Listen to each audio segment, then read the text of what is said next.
ഇപ്പം അയാൾ പിന്നെ നാക്കെടുത്ത കള്ളത്തരം പറയുന്ന ഈ മുൻപ് പറയുന്ന പോലെ അയാൾ വാ തുറക്കുന്നത് ഭക്ഷണം കഴിക്കാനും കള്ളത്തരം പറയാനും വേണ്ടി മാത്രമാണ്. പുതുശ്ശേരിയിൽ കള്ളവണ്ടി രജിസ്റ്റർ ചെയ്ത് സർക്കാരിൻ്റെ ടാക്സ് വെട്ടിച്ച വേറെ ആരെങ്കിലും ഉണ്ടോ കേരളത്തിൽ? ഇന്ത്യയിൽ ചിലപ്പോൾ ഉണ്ടാവുമായിരിക്കും. പിന്നെ കള്ള വോട്ട് എല്ലാവരും അംഗീകരിക്കപ്പെട്ട ആളാണ്. ഞാനൊക്കെ നല്ല വോട്ടിൽ ജയിച്ചു വന്ന ആളാണ്, യഥാർത്ഥ വോട്ടിൽ ജയിച്ചു വന്നതാണ്. കള്ള വോട്ട് കുടുംബത്തെ പോലും കൊണ്ട് കള്ള വോട്ട് ചേർത്ത് അവരെയും കൊണ്ട് അതിൽ കക്ഷിയാക്കി ആക്കാൻ വേണ്ടി മടിക്കാത്ത ആളാണ്. ഇപ്പോൾ കള്ള വോട്ടിൻ്റെ ആളാണ്. അപ്പം അതുകൊണ്ട് അദ്ദേഹം പറയുന്നതിനൊന്നും ഇപ്പം നാട്ടുകാർ വലിയ വിലയൊന്നും കൊടുക്കുന്നില്ല. ആരും ശ്രദ്ധിക്കാതെ വന്നപ്പോഴാണ് ഇപ്പോൾ സിനിമാ സ്റ്റൈലിൽ കലിംഗൻ നോവൽ വന്നത്. ഈ പഴയ കാലത്ത് സിനിമയിലൊക്കെ പ്രണയ പിന്നെ കഥയെല്ലാം ഷൂട്ട് ചെയ്യുന്നത് കലിംഗിൻ്റെ നായകനിരുന്ന് അങ്ങനെയൊക്കെയാണല്ലോ.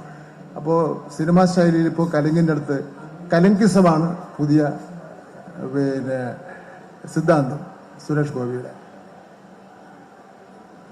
ഇയാൾ കഴിഞ്ഞ മന്ത്രിയായിട്ട് ഇത്രയും കേന്ദ്രമന്ത്രിയായിട്ട് ഇത്രയും ദിവസമായല്ലോ.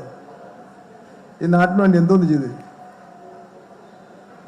ഒരു മുട്ടുസൂചിന്റെ പ്രയോജനമെങ്കിലും ആർക്കെങ്കിലും ഉണ്ടാ? ചുമ്മാ ഇനി പിന്നെ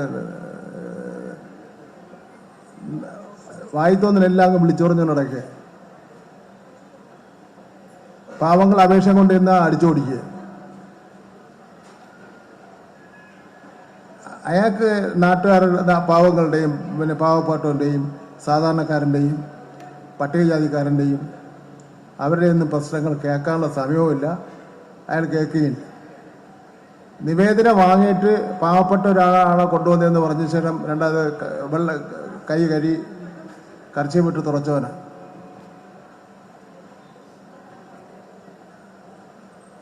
അപ്പം അതുകൊണ്ട് അയാൾ പറയുന്നതൊന്നും വിശ്വസിക്കേണ്ട കാര്യമില്ല. ഇപ്പം കഴിഞ്ഞ ദിവസം അയാൾ പറഞ്ഞല്ലോ, സമ്മതിച്ചല്ലോ, എനിക്ക് കേന്ദ്ര മന്ത്രിസ്ഥാനമല്ല, ഞാൻ പഴയതുപോലെ സിനിമയെ അഭിനയിക്കാൻ പോവുകയാണ്. സിനിമയിൽ അഭിനയിക്കാൻ പോയാൽ ഇനിയിപ്പം അയാൾ അഭിനയിക്കുന്ന ഓരോ സിനിമയും 8 നിലയിൽ പൊട്ടും, അതിന് ഒരു സംശയം വേണ്ട. അതുകൊണ്ട് ഉള്ള ജോലി വെച്ച് തീർക്കുന്നതായിരിക്കും നല്ലത്. വേറെ നല്ല ചെറുപ്പക്കാർ നല്ല പയ്യന്മാരുണ്ട് ഇപ്പോൾ സിനിമയിൽ അഭിനയിക്കാൻ. ഇതെല്ലാം കേരളം തള്ളിക്കളഞ്ഞ ആളല്ല. ഇയാളില്ലെങ്കിൽ തന്നെ അഭിനയമൊന്നും ഇല്ലല്ലോ. ശരീരത്തിൻ്റെ ഒരു തടി കാണിച്ചുള്ള കാര്യം മാത്രമേ ഉള്ളൂ.